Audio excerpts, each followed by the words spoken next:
welcome back to another video of Kendall's porch talks. And as you can see, we are social distancing, 12 feet apart, you know, that's the deal. And we have our mask on, so we're good. And I'm here today with someone special, very special friend. This is Brett from Greenlight New Orleans, and I'm so excited for this interview. I'm excited as well. Thank you for having me. Thank you for coming. So, tell them about yourself, give them a little feel of what you do. Yeah, my name is Brett, like Kendall mentioned. I work for Greenlight New Orleans. We're a nonprofit here in the community that does a few different things. Our biggest focuses right now are on rain barrels.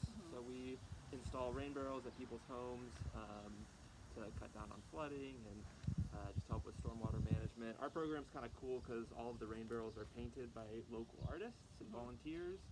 So it's not just a functional thing that we install at people's homes, it's also this kind of beautiful piece of art that people can kind of appreciate. And then we have some other programs around. Yeah, I heard about this. I looked them up. We're going to talk about those, about the garden beds. Garden beds and the lights. light so bulbs. they're super cool. That's the one. So what brought you, what got you on Greenlight? So what got you, what said, hey, I want to do this? Yeah, so I'm from Texas originally. I was born and raised in Texas, and I guess it was 3 years ago, I was kind of thinking life's too short to just live in Texas your whole life. So I kind of wanted to move somewhere out of state, and I knew I wanted to do a master's in urban planning. And it turns out the University of New Orleans has a really solid program in that. So I kind of had UNO on my radar, and I also knew that I wanted to be in-state, so I could pay in-state tuition, just full disclosure.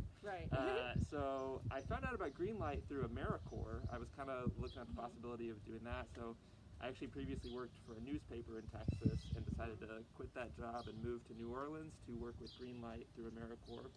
I think it was maybe just Googling New Orleans nonprofits, and I came across Greenlight and started reading up on what they were doing. I was like, this seems really cool. It's very community driven. It's not this top down sort of thing. It's a very bottom up, grassroots kind of deal. So I called Andreas and we talked, and he let me on board. That's cool. That's kind of how I got into what I do. I'm a volunteer at the aquarium. I'm a junior aquarist, so that's kind of what we help out with talking about conservation. And sorry y'all, we're outside and it's just a lot of bugs, so we're trying to stay safe still. But so I got interested. So I'm really interested in like you are, conservation and helping stay green and all that. And I got interested in junior aquarius through the aquarium. My mom said Kendall, you should go do this. I'm like, yeah, I'll go do it. So it's a really cool program, and I'll put that link in the bio too, so y'all can look at that too. And I'll put your link there too. That's awesome. Yeah. And about the rain barrel, so what's the big purpose of the rain barrel? Like you said, it helps with pollution, it helps stop the rain, and also it helps financially, right? Yeah, there's a little bit. So the rain barrels that we install are typically 50 to 65 gallons. There's a few different kinds of rain barrels we install, but they're all about that much. And so what we generally say is when a rain barrel fills up, if you're going to use that on your yard, that's basically $1 of water that you're not having to pump from the city's system. So you're saving $1 every time that barrel fills up. So that's not it's not the kind of thing you're going to notice immediately, but if your barrel fills up, let's say 15 to 20 times a year, that starts to add up over time. So there is a little bit of a financial benefit, like you said. The main things that we kind of talk about are, one, flooding. Obviously everybody knows New Orleans has flooding issues, so everything we can do to kind of manage our water and keep it controlled, that all helps. And then the other thing is subsidence. So the way that New Orleans, everybody knows sea levels are rising.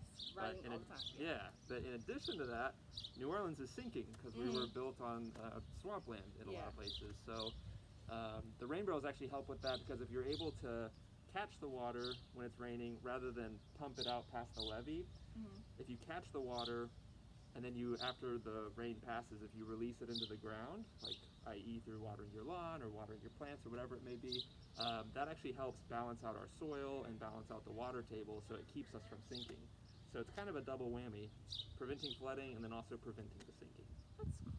Yeah. But so you think it's a good start for people that want to go green or sustainable homes? It's the first, this is something you should have. Absolutely, yeah. It's a really great, super approachable first step on going green.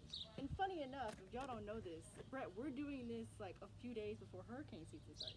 It starts Monday, so we're we're on the verge of getting a lot of water. So how do you think people are preparing for that? Like with the fact that we got this going on and we got hurricane season and all the other stuff going on. So. Well, yeah, a rain barrel is a great first step. We do always tell people, rain barrels are a piece of the puzzle. They're not the total solution, but a rain barrel is a great step toward helping to manage your water during hurricane season, checking your catch basins. I'm looking at a couple out here that actually look pretty clean. So whether neighborhoods want to organize something like that, or if an individual just wants to take that on, cleaning out your catch basins, making sure everything is functioning well with that, and then just hope hope that doesn't happen. Nothing bad happens. Yeah. But back to the Rain Brothers. So I know you said that they're done by local artists, but my mom said that there was something about them being done like Tulane students too. Yeah. So we get a lot of volunteers throughout the community. That includes pre-COVID. We were getting a lot of Tulane, Loyola, Xavier students. And so hopefully as things kind of start to level out with this pandemic and everything, we'll start to see more of those volunteers coming in. But yeah, so it's really cool. I gotta do local art. Well, how do you guys find the local art? Do they like come up to you and say, hey, I want you to do this, or you to be like, hey, we saw your art, come do one of our barrels? Yeah, it's all those different, all the above kind of like so we have one artist who we kind of keep on sort of on staff. We keep her like on a commission basis, so she does a few barrels a week for us, and we pay her for those because she's a professional artist and her stuff is really solid. And we met her because she's my neighbor. Yeah, it's very New Orleans thing. We introduced each other. We're introduced to each other whenever I moved into the house, and I was like, oh, you're an artist. That's cool. I work for an organization you might be interested in working with. And now, like a year later, she's been with us for a year. And then sometimes it's just a very New Orleans thing. You like bump into people and you're like, there's a lot of that like community sort of networking thing. It is. It's a very small city. Yeah. Funny enough, one of your rain barrels, I think I have a picture of it if I can show you. One of your rain barrels was run by my friend. Oh, really? Blair Aguilar? Yeah. We just picked it up yesterday. Yeah. He did that one. Yeah, it looks amazing. When he told me, I was like, I literally just interviewed him like a few weeks ago, and now he's up like doing art, and it was just super cool. Back to what you said, like it was a really small world. Yeah. So yeah, it's really cool. But you also, back to like what Greenlight's about, you also like offer volunteer. So like, what do the volunteers do? Like, do they help with like the rain barrels? Do they help with like planting the stuff? Are you a volunteer, or are you like actually? I'm on staff. Okay, you're on staff. Okay. Yeah. So we do volunteer opportunities for if people are artistic. That's one way that we find out about like the artists that we work with is they'll come in to volunteer. We'll be like, oh my gosh, that's amazing. Do you want to keep coming back? Right. Yeah. Whatever. So we take volunteers to actually paint the barrels. We need a lot of volunteers to help prep the barrels. There's actually a ton of work that goes into making the barrels ready to be painted and ready to be installed. So we definitely take volunteers for that. If you're more into like the gardening side of things, we have a teaching garden that's kind of in the Holly Grove neighborhood. So we can always use help with that. And then again, before the pandemic started up, we were taking a lot of volunteers for like light bulb installations. Yeah, I heard about the light bulb, super cool. But I also found this crazy thing. It's not like really crazy, but it's actually really cool. What you guys do, like you guys charge so little for everything. Like the rain barrel's like $10, but it takes like a bunch of money, like $100 to make them. Why is that like a thing for you guys? Like not saying like a bad thing. Awesome that you're doing it. Yeah. But like why is that gotta be so little? Yeah, no, so the rain barrels, just the amount of materials that we provide to people is like $173. Yeah. But the actual like when you include overhead and transportation and the labor that goes into all of it, it's like close to like $500 if we were just to like survive off rain barrels. So yeah, we do. As far as what we charge people, we let people basically choose whatever they want to pay, and that starts at $10, like you said. And the reason for that is just because this is an issue, whether it's flooding or subsidence or the water bill. It affects everybody in New Orleans regardless of their financial status. So we feel like everybody should be able to get in on the solution. So we make the price minimum $10. You can pay more if you want, but that's just to make it accessible to everybody. And then fortunately we're able to make up the difference through grants and just donations from people. Intergy is a big supporter of ours. So they've kind of made that whole program possible.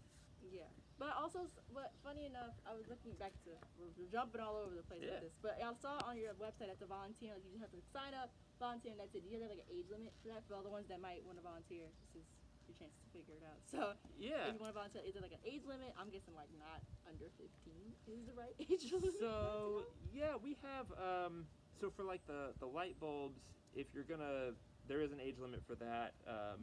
If you're under, I think, the age of 18, you need to have an adult chaperone go out with you, because you're actually going into people's homes and installing light bulbs. So a little bit of an age limit there. As far as for the like rain barrels or even the garden stuff,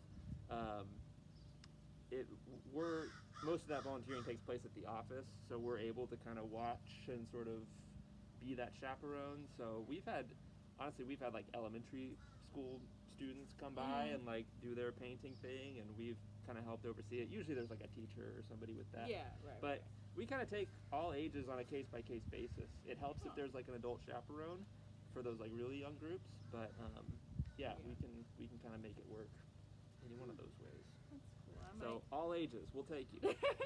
All ages, at least just don't be like right out of like pregnancy. But yeah, so let's see. There's so much we can talk about, and it's so great that I have you here, because it's just crazy how we're doing this during this crazy I love time. this. Yeah. So yeah, thank you again. Thank you so much for joining me. And back to the light bulbs, like I was talking about, like you guys have like 27. Like I tried to look to you, like 2,700 people. 27,000 homes. 27,000 homes. Homes. Yeah, not hundreds. Thousands of homes that are participating in this energy efficiency like light program. Yeah. So like, why is it? So how do you think these light bulbs are gonna like affect people wanting to be more sustainable and wanting to be more green? Like, how do you like what will these light bulbs do that'll help make homes more sustainable other than light up your house? Yeah. In addition to that, I hope I hope that people will see there's a really, we talked about the financial benefit of the rain barrels and the water. That's a pretty like minor element of the rain barrel program. With the light bulbs, that is a huge element, is that people immediately see the reduction in their electricity bills because they've installed these energy efficient bulbs. So my hope is that with the bulbs being installed, it's kind of like that first step toward going green a little bit. Like they'll see like, oh, this wasn't hard to do, and it's providing me with this really tangible benefit. And then if they end up doing some of the research to see some of the other benefits about the CO2 reduction that the light bulbs cause, that kind of thing, that it'll kind of just make people more conscious of their environmental impact and little steps they can make to kind of make a huge difference in the community and in our environment. Yeah, it's just really cool, because we're thinking about getting those type of light bulbs sooner or later. We're thinking about those. So hopefully you'll see us getting one of those too. So, shoot. And that program, unlike the rain barrels or the gardens, that's totally free. Yeah, I'm gonna ask that too. Like, why is that one free? So I want to say it was like 2011 maybe, the city of New Orleans created an energy reduction program where basically they set benchmarks that like we want to be, we want our energy consumption to be this much in this year, this much in this year, and it's kind of slowly tapering down. And so in order to meet those benchmarks, they created a program called Energy Smart, and basically through that program, Greenlight gets reimbursed for every energy efficient bulb that we install, and we work with Sylvania and some other companies, some other light bulb companies, to provide us with bulbs. And so we actually get reimbursed for the bulbs that we do, so there's no need to pay us. There's no need for the recipients to pay us, because basically the city is reimbursing us through this Energy Smart program. Also, another question that I was thinking about, but this might be like a crazy question. Do you guys like go out of the city? Like, do you guys go like out of the city, like Slidell, Baton Rouge, and like all the other places? Y'all go out of there or no? We go, so the rain barrels are in Orleans, Jefferson, parts of St. Bernard, and I think maybe a little bit of St. Charles parishes. Okay. We don't go to like the North Shore for that. And pretty much it's the same thing for the light bulbs. I think we're just now sort of starting to transition to where we are doing some light bulbs in Jefferson. I think we did get a grant that's going to allow us to do that. But yeah, the rain barrels are sort of available. It's mainly Orleans, Jefferson, and then a little bit of St. Bernard and a little bit of St. Charles.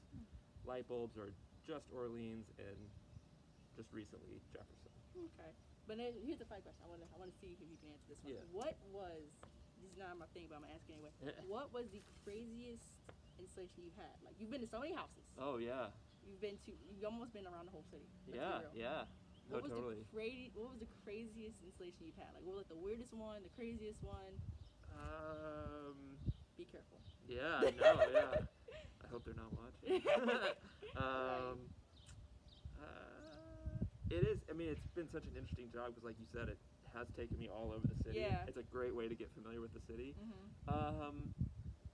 I'm gonna try to think of craziest, but I'll just say like one of the coolest was just it was in New Orleans East, and I was doing an installation. It was 2 rain barrels being installed at somebody's house, at this older couple's house, and like I think this was in January of this year, maybe December of this past year, and it was so cold, and I was like freezing, and they like invited me in for coffee in between, like after I finished the first barrel, but before I started the second. Aww. And we ended up talking for like 30 or 45 minutes and just like drinking coffee, and it was very, they told me about how long they'd been in New Orleans, and like told me a little bit about like Katrina and sort of their like recovery from that and everything, and it was just a really like, I don't know.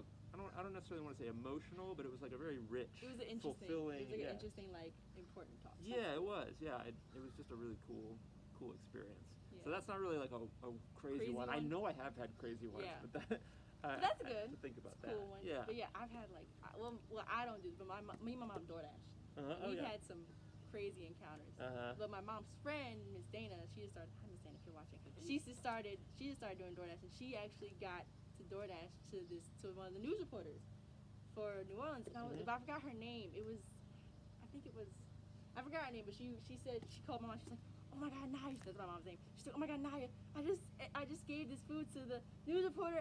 Oh my God, I didn't know what to do. And she said she went up to the lady, gave it to her. She's like, by the way, I love you on the news. You're so awesome. She ran away. And I was like, you didn't even get a chance to like talk to her. Starstruck, yeah, right, that's awesome. Yeah. So it's really cool, like when you do stuff like that, like when you do jobs that like take you all around. And you even have to like travel the world. Like you're just traveling around your city, and traveling around the city like New Orleans is also really cool. Like I've been with my mom to DoorDash all the time, and I've been to so many different parts of the city that I didn't even know existed. And I'm just like, where are we? Like one time I did one with like Violet. I didn't know that was a place either. Like Violet was a place. I don't even know that. I didn't know that either. Yeah. It's like Violet was a place. I was just like, all these places. And I live in the state. I don't even know any of these places. So it's actually really cool when you do jobs like that. Yeah. So back to the whole like conservation and like sustainable living. Who do you think is like a role model to follow to like want to be more sustainable and like more supporting of conservation and more supportive of pollution?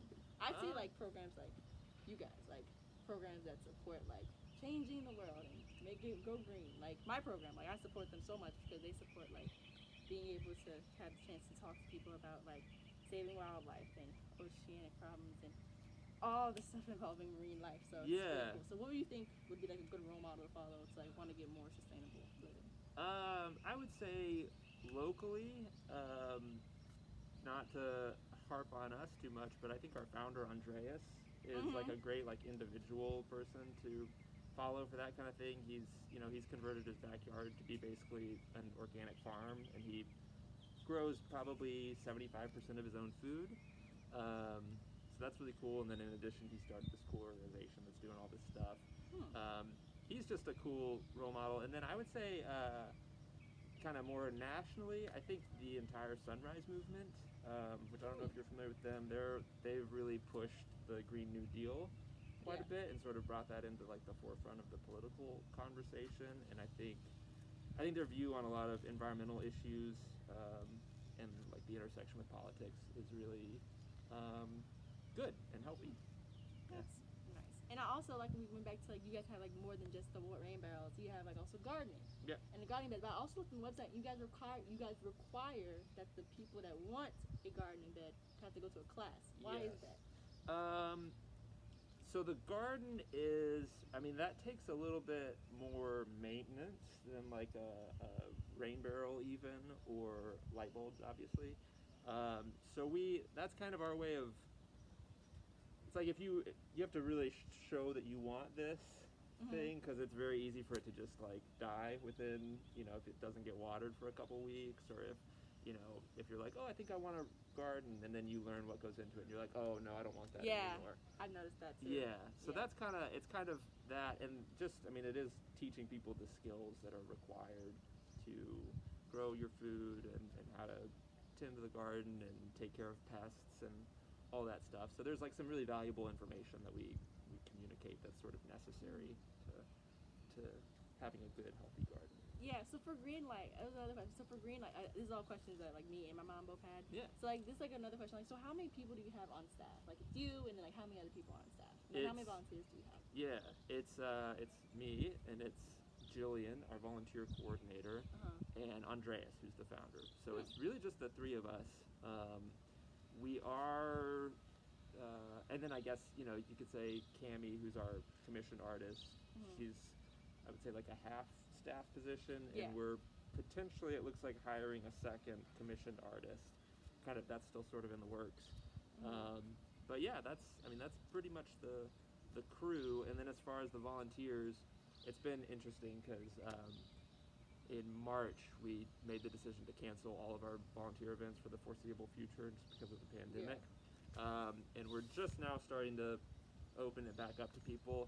But I think last year we had something like, it was like 1,500 volunteers or something come through, and I would say maybe like 50 of those were somewhat regular or like came multiple times. That's kind of like the same thing for at my job. Like I work with volunteer programs at like for the summer I work with the aquarium, but then I also work with Nord, and it's literally like all they have is like you said, like the coordinator, like the staff, and then like one other person, and then it's like we have like volunteers that want to come in and help out. It's like a million people, like a bunch of people. And it's just crazy how you just like notice that you never realize that there's so many people out there that want to help out, that want to go green, that want to make the world a better place to live in, that want to make sustainable living an easy thing to do. So it's really cool when you think about all those people that are willing to help out in such a certain way. Yeah. So that's awesome. But yeah, and back to the light bulbs. So the light bulbs are super cool. You want to talk about that really quick? Like, sure. Maybe you want to hit? Yeah. So you mentioned we've done 27,000 homes. That program got started in 2007, and it's kind of tapered off in the last few years, but 27,000 homes in the last 12 or 13 years, and that's a total of over 600,000 light bulbs that we've installed at people's homes, which I forget the number off the top of my head. I think it's like $28 million reduction in people's energy bills. Okay. So it's, like I said, that's a little bit more noticeable in your pocketbook each month, seeing that reduction. And we're still, the program's still going. If you have received bulbs from us in the past and they're starting to burn out, because like I said, we started this 13 years ago, so by now some of these bulbs are starting to burn out. You can give us a call at our office, which I can give the phone number now, or if we want to include it. You can give it now. I'll put it in the bio. Okay, it's 504-324-2429. And that's for like that's just for the light bulbs, or like for? That's actually for everything. That's kind of our general office number. So if you have any questions, you can call us at 504-324-2429. And if you're interested in getting more light bulbs, we don't go out and install a second time at people's homes, but we can put together a box of bulbs for you, and you can come by our office and pick them up. And so yeah, we're kind of providing free energy efficient light bulbs for the community. So just like for the rainbow, I know it takes like one person to probably install like one rainbow. Like did it take like only one person to install like the gardening beds and like the light bulbs? Did it take like more people to do that? The light bulbs, we generally send people out in pairs, just because you are going into somebody's home, and so just kind of like abundance of caution, safety thing. We like to send people out together, so there's sort of a buddy system. With gardens, it's you probably could do it with one person, but that one involves like a considerable amount more work than like even the rain barrels, because you're digging like a foot into the ground in this like 4 foot by 4 foot square, and you're doing all this stuff. So those are usually bigger groups. Those are as many as like 10 people sometimes help out with those. So for the garden, like, do you supply them with like the stuff that they put in the garden? So that's, so you supply, because I saw the website, but I didn't know if you like supply them with the vegetables and stuff to plant. So we do. So it's basically, we could take that piece of grass right there, and we'll do everything that needs to be done to turn it into a garden, including the plants, the soil, the bed liners, the whole thing. So y'all basically supply everything, which is super cool, because not many programs do that, and it's really awesome that you guys are doing that. It's really helpful. So yeah. Oh my goodness, it is really, it is really quite hot. toasty. Oh my god! And like I said, we're around like bugs, so it's just a lot of like. It's just really crazy. But yeah, it's just really cool. It's just such a cool program. And I had another question, but it spurred out the back of my head. But oh, I got one. Here we go. It's an easy one. If you were to describe Greenlight in 3 words, what would it be? 3 words. You can do an acronym. Oh. I'll go. More interesting. Grassroots. Sustainable. Community. Huh. That's interesting. I was gonna say helpful, sustainable, and conservation helping. Yeah. That's not even a word, but that's a sentence kind of. But yeah. Sure. So wait, I had another question because I made people kind of notice like certain like community like companies like this, they don't really meet the quote unquote creators of the companies. Have you met Andreas Hoffman? Oh yeah. Yes. Yeah. He's around the office. Actually, he's kind of been quarantining at home for the most part for the last like 2 or 3 months. But he's very present at the organization still, and kind of makes a lot of the sort of executive decisions and sort of kind of determines the direction of the organization and stuff. But yeah, I saw him right before I came over here, actually. Just talked to him, actually. Yeah. But yeah, so about like the whole like quarantine thing. So how are y'all handling that? Like, what's like? So are you at the office all the time? Or are you at home? Yeah, it's well. First of all, I just feel grateful that I still have a job with this quarantine and everything. So yeah, we have been able to keep working. Our office is kind of cool because it's actually in an old house that Andreas owns. His family used to live there, and then he moved out. So now it's our office. And it's a double, and so what we've done now is basically I'm taking one side of the house, and Jillian, our volunteer coordinator, is on the other side of the house, and then Andreas is mostly working from home. So we kind of all have our own spaces, so we're very much limiting like shared contact points and doing like extreme social distancing. But yeah, the main effect for us has been the loss of volunteers. Just we really couldn't host people. Like we lost one of our education coordinators at my job, and it was really sad because she's been with us for so long, and she like got let go because it's quarantine. Yeah. We're trying to find a way to bring her back, but like we're handling it as if like it still works. Like we still have meetings on Tuesdays and Thursdays, and we still like stay in touch with each other. Because like my mom said, you still want that like in-person connect, like not really that in-person thing, you still want that connection with somebody as if they're like actually here. Yeah. So it's really great when you like have those moments where you can still call someone on the phone and you can like talk to them in a meeting and be like, oh my god, how are you? And be like, I haven't seen you in like 2 weeks or 3 weeks, how are you? So I feel like that's one thing that a lot of jobs and a lot of like schools and a lot of communities miss the mark at, is that people still want that in-person connection. Like, people, a lot of people want to do this right now. They want to just like sit on the porch and talk all day for a whole hour. If they can make it to an hour. But yeah, it's really cool that y'all still are able to just like coordinate that whole like in-person kind of situation. Yeah. But yeah, and also I wanted to also talk to you and say that I really, really, really wanted you to be a part of one of our meetings for work. So I'll talk to you about that later. So my supervisor Shelly, this is gonna be the guy next meeting, hopefully, if you allow it and if he allows it, which is you're probably gonna say that already. But yeah. So another question, I know they're gonna ask this later, but like when you went to school, like what did you study? Like what did you go into school for? Like what's your major? So for the ones that want to know. Yeah. So for my undergrad, I went to Texas State University in San Marcos. Go Bobcats! And I studied journalism. So I actually studied that, and then got a job at a newspaper, also in San Marcos, out of school. So I did that for like 5 years, and then a lot of what I was writing about at the newspaper was like city government stuff and kind of what would broadly be termed like urban planning issues. And I realized like that subject was super interesting to me, and I was more interested in maybe doing urban planning than writing about urban planning. So that's when I decided to check out UNO and do a master's in urban planning. And I am actually, our commencement is tomorrow. Which I don't know when this is airing, but it's May 31st. So this is probably gonna be up tonight. So hopefully I'll see this later tonight. Yeah. So just wrapped up that degree. So now I guess I'm a master in urban planning. So you can call me Master. Master Thorn. Master Thorn. But yeah, a lot of people. like you said, journalism is like a big thing for some people. Like we talked about earlier. Like I really want to go into journalism, and like I want to go into like marine biology. I want to have like that kind of field. So like I kind of want to do what you kind of do, like, which is like you're still like in journalism, but you also like kind of have this side job of like still helping sustainable living and conservation. That's kind of like what I want to go for in life. Do you know what aspect of journalism is like? Are you more interested in like writing, or is it like just kind of broadcast? Yeah, this is it. Like I like writing too. So like writing and doing it. Like I write my own. Like I write the own bio. I write my own like YouTube channel. I write out how it's gonna go. So it's like just that part is what I'm really into. Yeah. But yeah, for the ones that want to get into journalism, do it. We need more good journalists. All right, but I feel like we should end this little thing a little early because I really want you to get this lovely rain barrel up installed. And we're gonna record that, so it's gonna be a whole different video. We're gonna put that up on the video too. That's why we're gonna end a little early.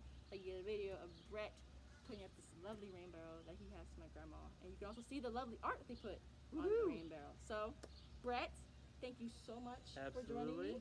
Thank you for having me. I would shake your hand, but social distancing. So there you go, guys. See y'all later, and I hope to see you guys on the next show. And hopefully, we'll have my next guest, which is hopefully gonna be one of my neighbors. And I'll tell you more about that later. But yeah, Brett. All right. Let's get to it. Bye, guys. Like I said before, this is the rain barrel. Oh yeah. That my grandma is getting.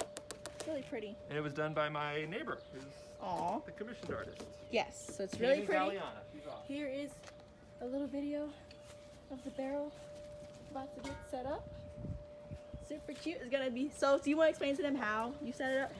So I'm gonna sit right here. Yeah. It's gonna be installed right here next to this downspout. So what I'm gonna do is just kind of dig up the top layer of soil here and just level everything out to make sure the barrel won't be tilting at all. And then I'm gonna put 6 paver stones down like that. These things. Elevated. About right there. And then barrel goes on that. Drill a hole in here and connect the two, and good to go. So how long? So I'm gonna get closer. So like when you do the rain barrels, do you like tell people to clean it? Like So there is. That's probably the biggest maintenance thing with the barrel is we recommend cleaning it out once a year. So even that's not too big of a deal. But we just use baking soda and vinegar and just kind of scrub inside there because it is picking up the water that's coming in there is picking up whatever is on your roof. So this is like really pretty. I love this one. Yeah. Ours is I forgot which one. We got the one that's like kind of a city, like sunset one. I forgot which one. I forgot what it looked like, but it's really cool. It's super pretty. You actually installed that one. I did. You installed this one and ours, so it's really cool. And you also did, like we talked about earlier, you also didn't you do Miss Dana's? I did, yeah. So you've done everyone. I've done all of them. All the family. You've done the whole family. Yeah, I haven't actually calculated the numbers, but I bet since I started my AmeriCorps term, it's probably been like 400 or 500 barrels I've installed. Oh wow. Yeah. That's a lot of barrels. That's a lot of barrels. That's a lot of barrels. I always think of for the barrels. I always think of that game with the donkey. Do a barrel roll, and I always think of the barrels. So it's always funny. What's the game called? It's with the fox. Star Fox. Star Fox. Yes, that game is. Do a barrel roll. Do a barrel roll. It's hilarious, and whenever I see a barrel, I think of do a barrel roll. So it's super cool.